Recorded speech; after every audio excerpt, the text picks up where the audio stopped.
आज जो गोदरेज नाम सफलता की बुलंदियों पर है, उसकी नींव असफलताओं के अंधेरे में रखी गई थी। लेकिन एक व्यक्ति था जिसने हार नहीं मानी, जिसने हर नाकामी को अपने इरादों की सीढ़ी बनाया और 3000 रुपये उधार लेकर इतना बड़ा एम्पायर खड़ा कर दिया। ये कहानी है आर्देशीर गोदरेज की।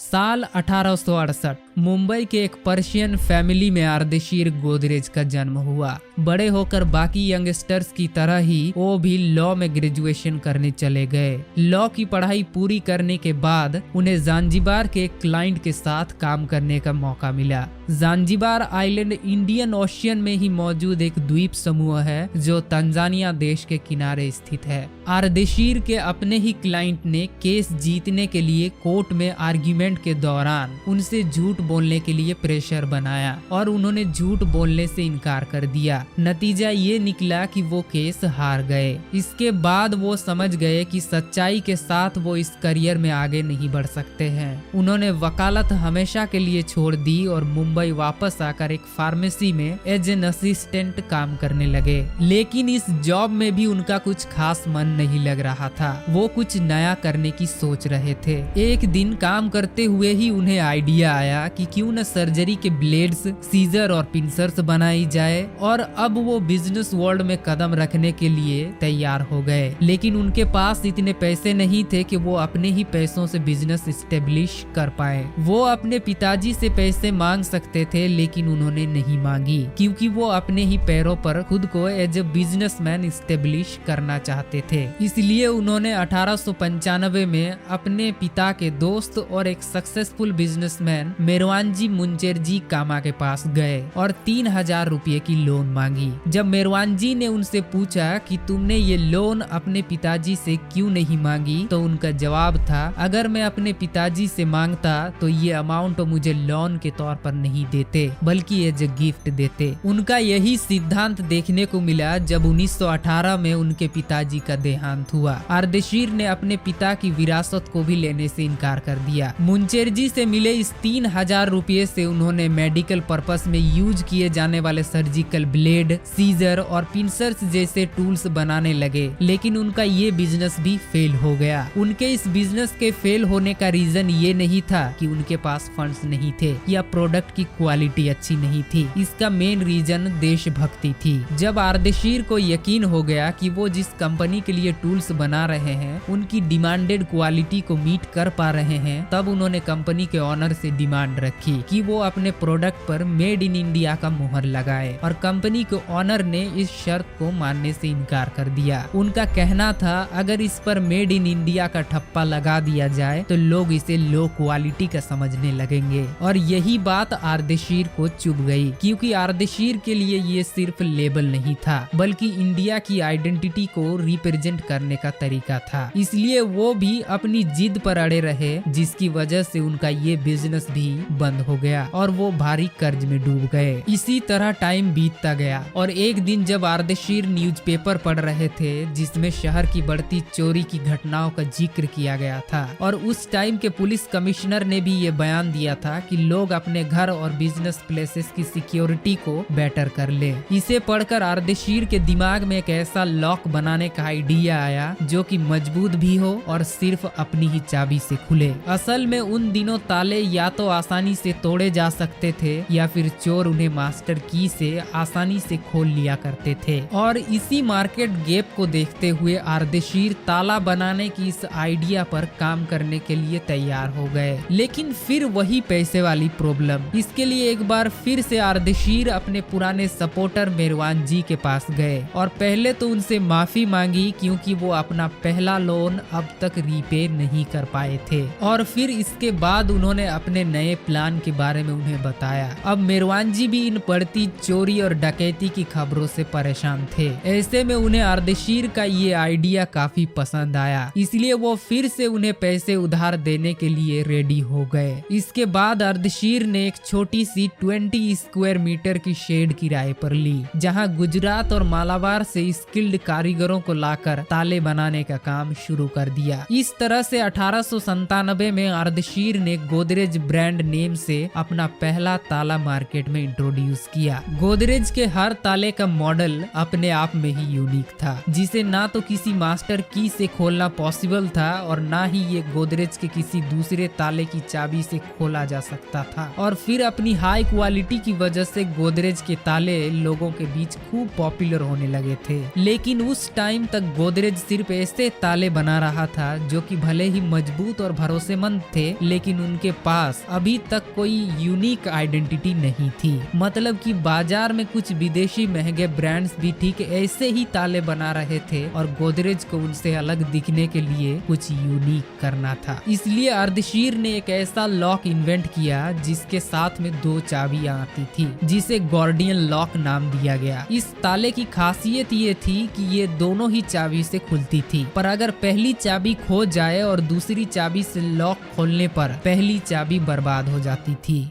यानी अगर फर्स्ट की किसी चोर को मिल भी गई तो वो लॉक खोल नहीं सकता, क्योंकि सेकंड की जैसे ही एंटर होती थी वो ताले के इंटरनल मैकेनिज्म को चेंज कर देती थी, जिसके बाद इसे फर्स्ट की से खोलना इम्पॉसिबल हो जाता था। ये लॉक उस वक्त के सिचुएशंस के लिए एकदम परफेक्ट था। इस लॉक के पॉपुलर होने के बाद उन्होंने दोबारा एक ऐसा इनोवेटिव लॉक बनाया जिसे डिटेक्टर लॉक कहा गया, जिसमें अगर कोई गलत चाबी से इसे खोलने का ट्राई करता तो ताले का बोल्ट फंस जाता था। और ये सिस्टम इतना सिक्योर था कि ये मालिक को सिग्नल भी दे देता था कि ताले को खोलने की कोशिश हुई थी। ये लॉक ना सिर्फ हाईली सिक्योर थे बल्कि उनके स्टैंडर्ड्स ने इंडियन लॉक मैन्युफैक्चरिंग को ग्लोबल लेवल पर खड़ा कर दिया था। एक्चुअली अर्देशीर का लॉक बनाने का प्रोसेस भी यूनिक था। वो चाबी पहले बनाते थे और फिर लॉक को चाबी के अकॉर्डिंग डिजाइन करते थे, और इसी वजह से उनके लॉक्स को दूसरी चाबी से खोलना चोरों के लिए इम्पॉसिबल हो गया। लेकिन गोदरेज की कहानी सिर्फ ताले तक सीमित नहीं रही। अर्देशीर को समझ आ गया था कि चोरी और डकैती से बचने के लिए लोगों को एक मजबूत अलमारी की भी जरूरत है। इस दौर में बैंक लॉकर्स का कॉन्सेप्ट नहीं था और लोग अपनी कीमती सामान घर की अलमारियों में ही रखते थे। अर्देशीर ने सोचा कि क्यों न लोगों को एक मजबूत अलमारी या तिजोरी बना कर दिया जाए ताकि वो अपनी कीमती सामान या पैसे सुरक्षित रख सकें। इस नए चैलेंज के लिए अर्देशीर ने कागज पर कई सारे डिजाइन्स बनाए और फिर अपने इस प्लान पर इंजीनियर्स और कारीगरों के साथ महीनों काम करते रहे। आखिरकार निष्कर्ष ये निकला कि एक मजबूत और सुरक्षित तिजोरी बनाने का सबसे बेहतरीन तरीका ये है कि एक सिंगल स्टील की शीट को बिना काटे हुए ही तिजोरी बना दिया जाए। इसी आइडिया पर काम करते हुए साल 1902 में अर्देशीर गोदरेज ने इंडिया का पहला लॉकर मार्केट में उतारा, जिसे कि लोगों ने काफी पसंद किया। लेकिन गोदरेज की इस लॉकर को असली पहचान तो तब मिली जब 1906 में सैन फ्रांसिस्को में एक भयंकर भूकंप आया जिसने पूरा शहर तबाह कर दिया। इस घटना के बाद साइंटिफिक अमेरिकन नाम की एक मैगजीन में आर्टिकल छपा जिसमें लिखा था कि ज्यादातर लॉकर्स फायर प्रूफ नहीं होते हैं। इस आर्टिकल से अर्देशीर को आइडिया मिल गया कि क्यों ना हम लोगों को प्रूफ कर दें कि हमारे लॉकर्स फायर प्रूफ हैं। इसके लिए उन्होंने एक पब्लिक डेमोन्स्ट्रेशन रखा जिसमें गोदरेज की लॉकर को आग में डालकर उसकी फायर रेजिस्टेंस और ड्यूरेबिलिटी को सबके सामने दिखाया गया। और फिर जब लोगों ने देखा कि आग में डालने के बाद भी लॉकर के अंदर रखी चीजें बिल्कुल सुरक्षित हैं, तो उनका भरोसा इस कंपनी पर और ज्यादा बढ़ गया। इसके बाद से 1908 में अर्देशीर गोदरेज ने दुनिया का पहला स्प्रिंगलेस लॉक इन्वेंट किया, साथ ही उसका पेटेंट भी कराया। इसके बाद अर्देशीर ने अपने लॉकर्स को और बेहतर बनाने और इंटरनेशनल मार्केट में कंपटीशन को समझने के लिए इंग्लैंड, फ्रांस और जर्मनी का स्टडी टूर प्लान किया। लेकिन इस टूर से पहले उन्हें लगा कि क्यों ना मेरवानजी से मिलकर उनका लोन चुका दिया जाए। लेकिन जब अर्देशीर उनसे मिलने पहुंचे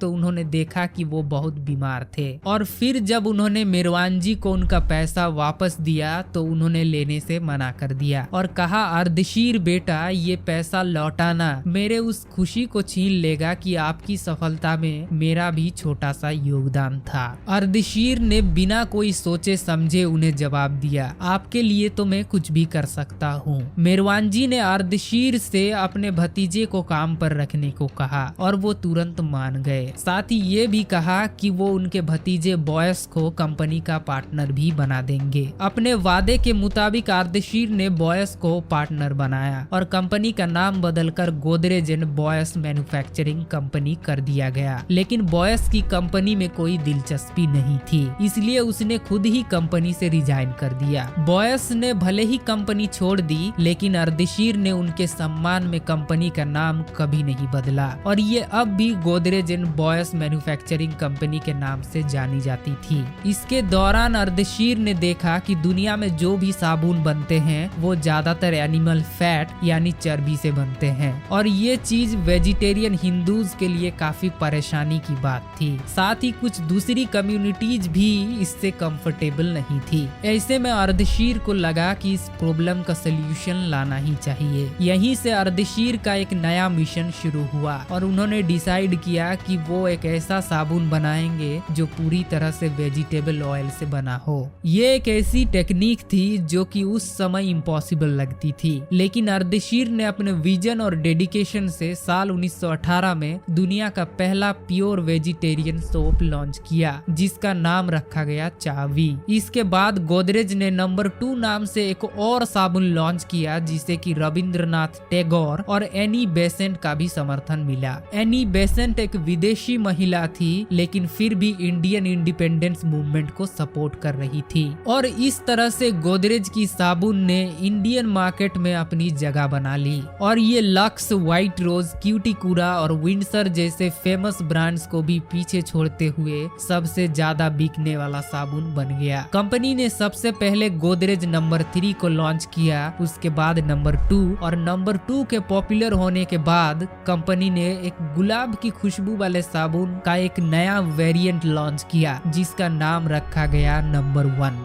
इसके बाद से गोदरेज ने टर्किश बाथ सोप, वतनी और सिंथॉल जैसे बहुत सारे साबुन मार्केट में उतारे, जिसमें से कई आज भी पसंद किए जाते हैं। धीरे धीरे कंपनी की पॉपुलैरिटी साल दर साल बढ़ती गई और फिर समय आया 1944, जब एक ऐसी घटना घटी जिसने गोदरेज की पॉपुलैरिटी को सैकड़ों गुना बढ़ा दिया। साल 1944 ये वर्ल्ड वॉर 2 का समय था। एक गोला बारूद से भरे हुए शिप में आग लग गई। इस शिप में gold bar, oil, fighter planes, sulphur, iron और कॉटन जैसे कई सारे फ्लेमेबल आइटम्स जलकर राख हो गए।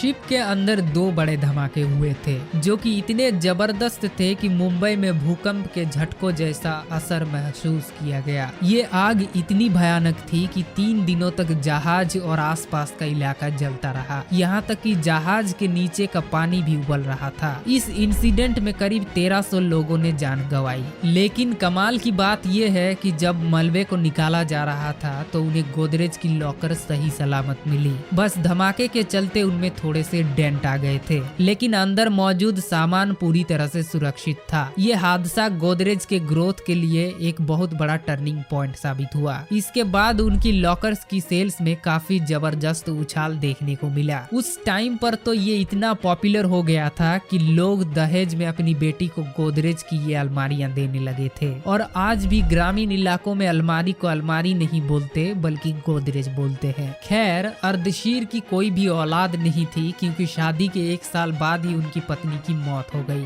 और उन्होंने फिर कभी दूसरी शादी नहीं की। इसलिए 1928 को अर्देशीर ने अपने कंपनी की कंप्लीट ऑनरशिप और कंट्रोल अपने भाई फिरोज शाह को दे दी और बॉम्बे से 185 किलोमीटर दूर नॉर्थ में मौजूद नासिक चले गए। फिरोज शाह ने भी अर्देशीर की तरह ही गोदरेज बिजनेस की ग्रोथ में अपनी जान लगा दी और 1947 में भारत की आजादी के बाद 1951 में जब पहला चुनाव हुआ तो बैलेट बॉक्सेस को बनाने का कॉन्ट्रैक्ट भी गोदरेज को ही दिया गया। फिरोज शाह ने भी इस जिम्मेदारी को पूरी डेडिकेशन के साथ निभाया। उन्होंने मुंबई के विक्रोली में खरीदी गई जमीन के एक छोटे से हिस्से पर जल्दी से एक नई फैक्ट्री डाली, जहां बैलेट बॉक्सेस को बनाने का काम शुरू हुआ। सुबह 7 बजे से लेकर आधी रात तक मैन्युफैक्चरिंग प्लांट में काम चलता था, जिसके बाद एक दिन में लगभग 15,000 बैलेट बॉक्सेस तैयार किए जाते थे। स्वतंत्र भारत के इस पहले इलेक्शन के लिए कंपनी ने करीब 12,83,000 बैलेट बॉक्सेस बनाए, जो कि उस समय भारत की डेमोक्रेटिक जर्नी का एक इम्पोर्टेंट हिस्सा बना। इसके बाद गोदरेज ने 1955 में भारत का पहला टाइपराइटर बनाया, जिसे कि गोदरेज प्राइमा नाम दिया गया। और ये सिर्फ एक टाइपराइटर नहीं था, बल्कि उस समय के प्राइम मिनिस्टर जवाहरलाल नेहरू के लिए स्वतंत्र और औद्योगिक भारत का एक सिंबल भी था। जब इंडिया को अपना खुद का टाइपराइटर मिल गया तो फिर सारे कोर्ट और गवर्नमेंट ऑफिस में इसी का इस्तेमाल होने लगा। आगे चलकर गोदरेज ने स्पेस मिशंस में भी भारत को सपोर्ट किया, क्योंकि चंद्रयान और मंगलयान जैसे मिशंस के लिए इसरो के साथ मिलकर उन्होंने इंजिन्स, थ्रस्टर्स और लॉन्च व्हीकल्स की मैन्युफैक्चरिंग की थी। गोदरेज, जिसकी शुरुआत सर्जिकल ब्लेड बनाने से शुरू हुई थी और आगे चलकर ये लॉक, सोप और टाइपराइटर जैसी चीजें मैन्युफैक्चर की और साथ ही इसरो के स्पेस मिशंस तक में अपना योगदान दिया। अर्देशीर गोदरेज के इस सफर ने आने वाली जनरेशन को ये दिखा दिया कि कैसे एक सक्सेसफुल बिजनेसमैन बना जाता है।